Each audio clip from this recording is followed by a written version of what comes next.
په خوب کې ډیر زیات بیریږم او اکثره وخت خوب هم نه راځي او د بدخوابۍ د لاسه مې سترګې تکې سرې اکثره وخت خوب نه لرم که خوب ولرم بیا په خوب کې بیریږم او را سره تکلیف و تشویش وي د دې دپاره وایي که یو لنډ علاج راوښوئ محترمه د دې دپاره علاج ستا د سورة الاعراف و 98 لمبر آیات د دې دپاره ښه کار کوي کله چې یو څوک بېدېدی نو تر بېدېدو مخکې دې وواره دغه آیات ووایي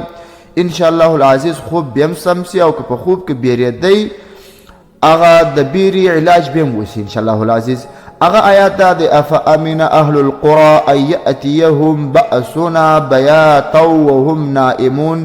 او امن اهل القرى ان یأتیهم بأسنا ضحا وهم یلعبون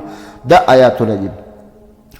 دا تقریبا د بدخوابۍ دپاره ډېر ښه علاج دی که څوک بدخوابه وي یا په خوب کې بیریږي د دې دپاره ښه علاج بل علاج هم شته که څوک په خوب کې بیریږي یا په خوب باندې وسا کېږي نه چې بداسې راکښېني بیا یې سر درد کوي او بیا تشویش وي بیا یې سوچ خراب وي د ښه خوب کولو دپاره خو نو بل علاج دا شته چې تر بېدېدو مخکې دي دغه دعا وواره ووایي ان الله وملائکته یصلون علی النبی یا ایها الذین آمنوا صلوا علیه وسلموا تسلیما دا آیات شریف هم دی دعا هم ده دغه د سورة احزاب 55 لمبر آیات دی دغه دی ووایي انشاءالله العزیز په فضل د رب العالمین به بدخوابي سمه سي او ډېر آرام خوب ولري او که بیا هم چاته خوب نه ورځي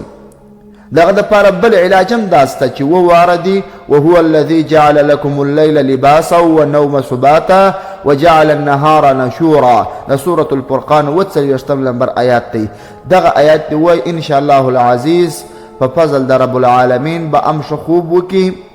او ام به په خوب وساسي ام به په خوب کې بیریږي نه